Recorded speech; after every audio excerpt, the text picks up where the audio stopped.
I went to his rehearsal. My aunt, Sissy Houston, was part of a group called the Sweet Inspiration. They were doing background work for him on his tour. Some stories seemed like they were meant to stay hidden. But then came Dionne Warwick, with a voice the world knew and a heart that had seen its share of pain. That have witnessed Hi, Miss more Warwick. tragedy than Keep perhaps shining so much you can always count. All right, let's get that sleeve up and wheel. She finally chose to speak, not for fame, not for applause. These little girls don't have tails, and they don't walk on 4 legs, so why are you calling them what you're calling? And they promised that they were going to start curtailing the way that they were presenting themselves on record. But because the memory had become too heavy to carry alone, it was a memory tied to Karen Carpenter, the soft haunting voice behind so many love songs. What happens when one woman's silence becomes another's lifeline? Join us as we unveil what until now has been a secret of Dionne Warwick and Karen Carpenter, the silent lifeline.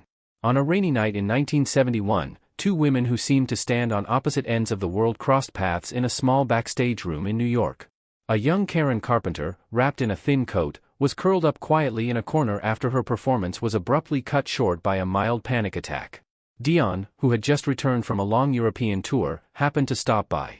She caught a glimpse of Karen's eyes, and what made her pause wasn't admiration, but a sorrow she recognized all too well. She had seen that look in the mirror back in 1967, when she herself had been ready to walk away from everything. Karen didn't have to say a word. She didn't cry, didn't fall apart, but Dionne somehow knew she was slowly dying inside, day by day. And there was more to Karen than anyone knew. There were no warm embraces or formal greetings. Dionne handed Karen a cup of hot water, and Karen nodded in thanks. But that gesture was enough to ignite something that wasn't there before, an unspoken connection. They didn't take photos together, nor did they shake hands in front of crowds. That encounter was never mentioned in any poster, recording, or biography. And still, it was the beginning of something Dionne would later call a silent lifeline. Both women began exchanging handwritten letters, something already considered outdated in a showbiz world racing toward the spotlight. But for Karen, letters became a place where she could be real. The first few were cautious, just a handful of lines asking how Dionne was, a compliment or 2 about her voice. Slowly though, Karen's words began to reveal the cracks beneath the surface. She wrote about singing and not even remembering what she was singing. The audience would clap and she'd smile, but inside she felt nothing, so empty she could hear the sound of her own heart breaking. Dionne never responded with pity.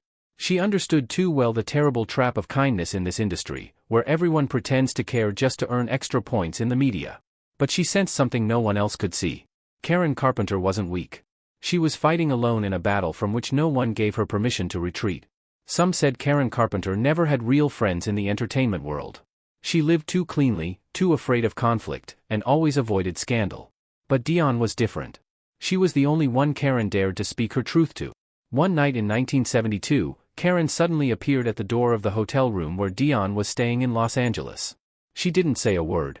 She just sat down, took off her shoes, and asked to hear Dionne sing a song, any song. Dionne chose Walk On By. When the final words were sung, Karen collapsed into the chair, not crying, not speaking, just trembling. Dionne didn't ask what had happened. She already knew. Sometimes just having someone stay long enough is enough to save you. In that cold, high-pressure atmosphere, Dionne became the anchor that kept Karen from drifting away. She didn't offer advice. She simply listened.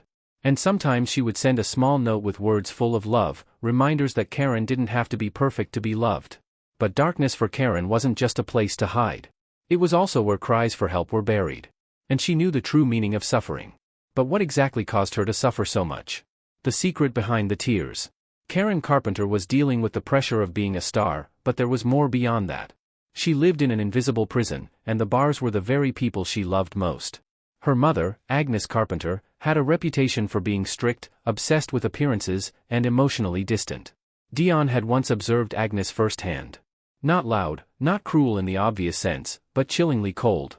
It struck Dionne how Karen, despite her fame, still behaved like a little girl craving a single word of approval from her mother, a word that never came. Dionne explained that when Karen reached out to her, most often after midnight, she never started with sorrow.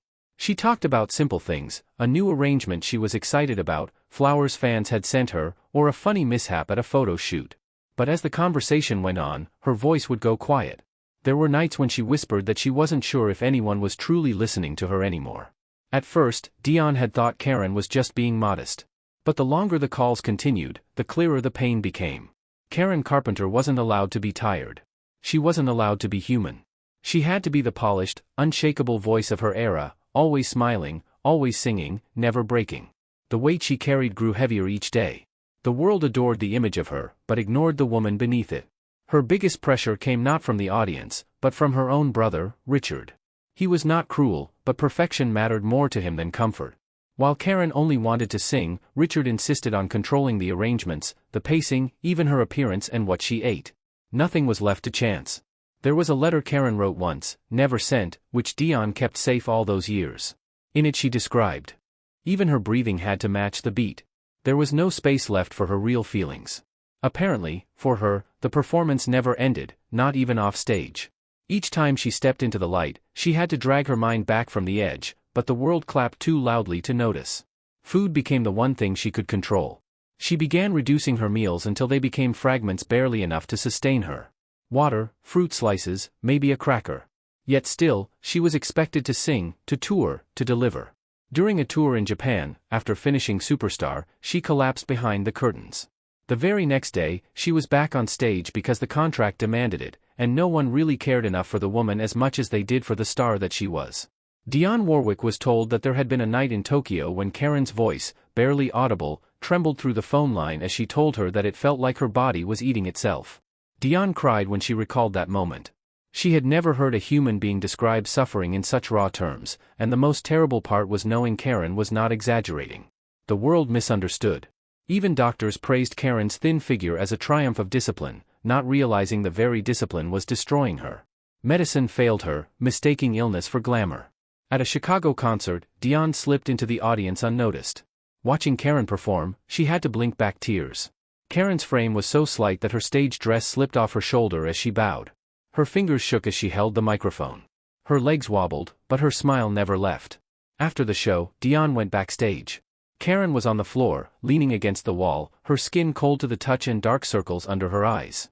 Dionne gently asked if she had eaten. Karen smiled faintly and mentioned having half a slice of bread and a peppermint. She explained it helped keep her stomach light so she could sing. She said it as if it were entirely normal. Dionne tried to help. She found therapists. She even arranged a confidential appointment at a wellness center in Santa Barbara. Karen had nodded, had even agreed, but then cancelled. She said her mother told her that seeking therapy would disgrace the family, that it would mean weakness, that it would bring shame.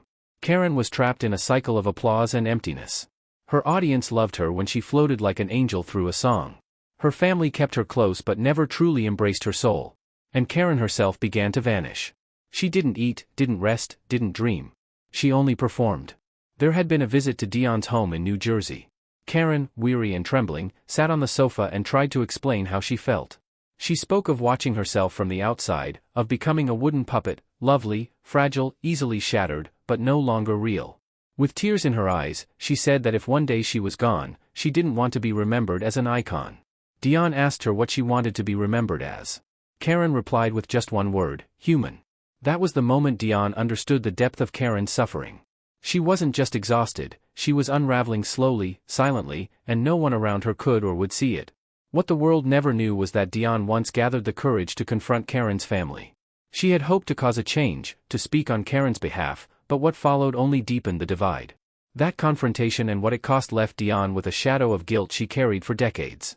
It is a story that remains buried until now, the truth no one dared to speak. Dionne Warwick never spoke through tears when she recalled her final days with Karen Carpenter. Her voice was calm, almost too calm, when she said she had tried to save Karen.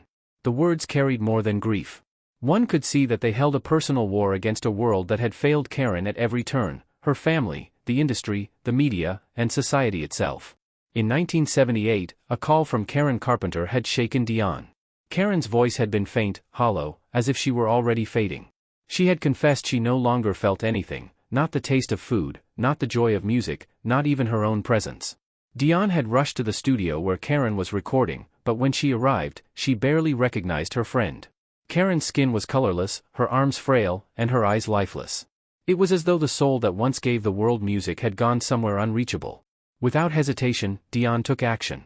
She called a private doctor, arranged for immediate admission to a nutrition rehabilitation center, and offered to cover all expenses herself. But before she could leave the studio, Richard Carpenter stood waiting for her. There had been no greeting, no gratitude, only accusation. He told her she had no right to interfere. But Dionne had stood her ground. She had warned him if his sister died in the next 2 years, she would not remain silent. Richard had not flinched. Instead, he spoke words Dionne would never forget. He insisted Karen didn't need a friend. She needed to maintain her image. That statement alone exposed the chilling reality of the industry, the value of appearance over life. When Dionne later recounted that confrontation, the interview room fell still. The unspoken understanding hung heavy in the air. Karen was not just battling an eating disorder. She was drowning in a machine that fed off perfection. Following that encounter, contact between Dionne and Karen diminished. And not long after, Dionne received an anonymous letter. It was unsigned, sent directly to her home, and it held a single line, a warning to stay out of the Carpenters' affairs. The message was clear. Dionne understood it too well. But even then, she knew Karen never had the freedom to choose. Karen had been conditioned to obey, to comply, because anything else could mean complete rejection. Dionne said nothing, but her silence did not surrender. 3 months later, on an autumn evening in 1980, Karen reappeared at Dionne's door. She looked worn and fragile, her body barely holding on. She told Dionne she could no longer feel autumn, that the falling leaves meant nothing to her. For someone who once wrote songs inspired by clouds and sunsets, losing the ability to feel the season was a sign her spirit was fading beyond reach. Still trying to help, Dionne quietly arranged for Karen to see a doctor in Connecticut. They met in secret, parked under trees in the middle of the night just to avoid being discovered. Karen trembled with fear as she spoke of what might happen if her management found out. If word got out that she was getting help, her tour could be cancelled, and that, to them, was unthinkable. The world had no idea that the same voice that comforted millions was sneaking off like a fugitive for treatment. In November 1982, Karen visited Dionne one final time. She had just moved back into her own home after a bitter divorce and brought with her a cassette tape. She handed it to Dionne without much explanation, only saying that if anything ever happened, Dionne would know what to do with it. That tape was never shared with the public. For years, Dionne kept its contents a secret out of loyalty, out of pain. But in a recent interview, she finally revealed what was on it, a voice diary, Karen's final confessions. On that tape, Karen spoke about collapsing backstage and still being forced to perform, about how her doctor had been dismissed for advising rest, and about starving herself on orders from her management. It wasn't dramatized. It was a painful truth. Karen hadn't died from illness alone.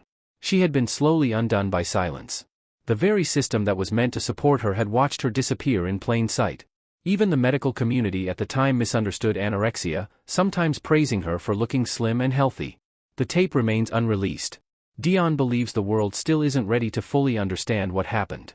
She intends to share it only when people are mature enough to see how the music industry once destroyed an angel to preserve a perfect illusion.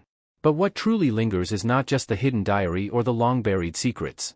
It's the fact that Dionne kept her promise, a promise that needed no signature, no fanfare, just love. When the world began to forget Karen, Dionne remembered, and she chose finally to speak the truth. And she still keeps her memory, the final promise. Many years after Karen Carpenter's passing, Dionne Warwick still keeps an empty chair beside her in the recording studio. It isn't for superstition or theatrics, just a habit, a way to remember the friend who never got the chance to grow old, the friend to whom she once made a solemn promise. She would not let her disappear as though she had never existed. At Karen's funeral, Dionne did not walk up to say goodbye. She sat quietly in the very back row, away from the cameras. It wasn't to hide or distance herself, but because she knew the crowd wasn't mourning Karen the person. They were mourning Karen the artist. Dionne, however, grieved for the friend she had known for more than 4 decades. The contents of the cassette tape Karen gave her were never made public. Dionne didn't keep it secret out of fear but because she believed the world hadn't yet grown kind enough to hear the truth. She waited for a gentler world, one capable of understanding the sorrow of a woman broken by the very traits others celebrated in her, her sweetness, her perfection, and her endless self-sacrifice. During a recent interview, Dionne was asked what she would say if she could see Karen again. Her eyes remained dry, but her voice trembled with the weight of years. She would tell her that she was sorry for not pulling her out of that world sooner. But she would also tell her that she had kept her word, that Karen had not been forgotten, that she was still loved not for the image but for the real person she had been. Few knew that Dionne had once recorded a song she never released. It was called The Sound You Left Behind, a bare piano and vocal track with no flourish, just the quiet ache of a friendship that death could not erase. The song was played only once in a small New York studio at a private memorial attended by no more than 20 people. All of them had loved Karen in silence for years. Every year on the anniversary of Karen's death, Dionne clears her schedule for one evening. She listens to We've Only Just Begun alone, without interruption. It's her way of reaching out across time and silence to let Karen know she's still there, that she never left. Karen had once expressed a wish that if she ever faded from the world, people would not remember her for how thin she had become but for how deeply she had loved music. Dionne honored that wish. She didn't bring up Karen on talk shows, didn't write memoirs filled with sensationalism. She kept Karen tucked within the quiet, private pauses of her life. Inside a small drawer beside Dionne's piano sits an old folded letter, a blue hair clip, the still unplayed cassette, and a handwritten note. It simply says she lived, truly lived, even if just for a brief moment. To Dionne, Karen still exists in the voices of young singers carrying the torch, in the tender memories of those who once heard her sing, and in Dionne's own heart, where a promise spoken once in love remains forever unbroken. What do you think about Dionne Warwick's story of Karen Carpenter? Share your thoughts in the comments, and don't forget to like, share, and subscribe for more updates. Be sure to click the next video on your screen. You won't want to miss it.